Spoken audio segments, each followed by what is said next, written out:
if we're being honest, you don't like a real squirrel either.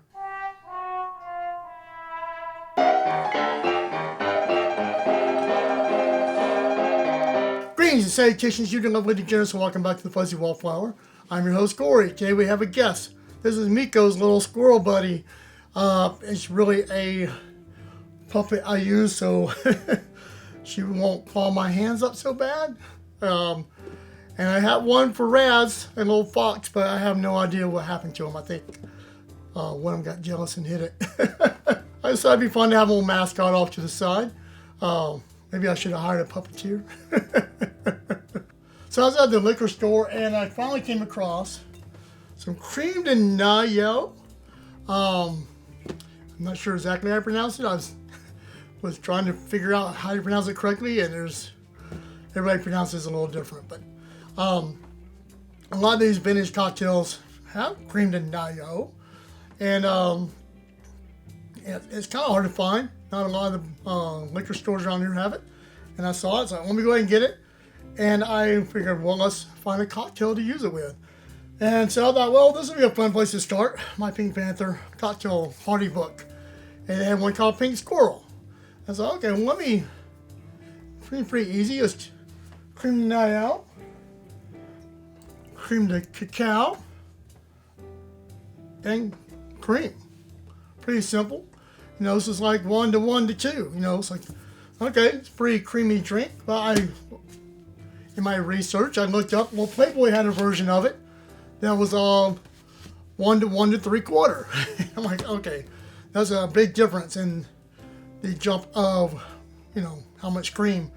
And so most of the consensus of recipes I found were just equal parts Creme De Noyaux to cacao. And I'm just going to stay with it because that's a good place to start. You know, it's one of those things where if it tastes good, I can adjust the cream later if I want it creamier or not. But it's really up to you. But we're going to just make it easy on ourselves and do 1 to 1 to 1. And with all that being said, I am not a bartender. Don't take any of this as bartending advice. Let's make a cocktail. Before we build the cocktail, I haven't even tried this. I'm curious because it's supposed to be like amaretto, but a little different. So I am just curious. I'm learning to try a lot of these things beforehand because you just never know what kind of flavors you're trying to pick out, or if it just gets buried.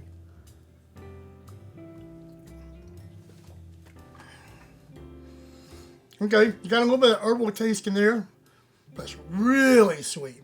I mean, my Benedictine is pretty sweet, but that is way sweeter.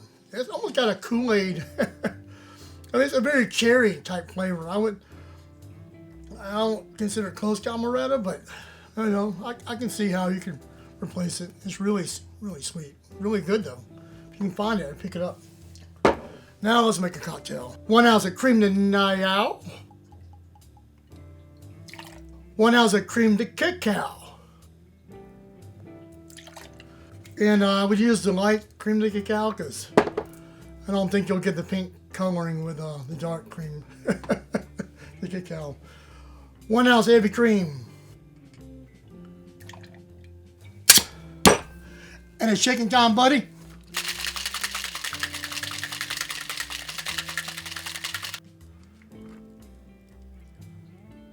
And now, my friends, is a pink squirrel. Squirrel! Let's give this a try. Oh yeah, that's good. That's good. I mean, it's not too strong on the liquor. It's a little bit like a strawberry milkshake or a cherry milkshake, which might be good as one. I could see if you don't use heavy cream, if you use half and half, you might use more cream to thicken it up. But just give it a try, see what works for you. Well, and you all know what to do.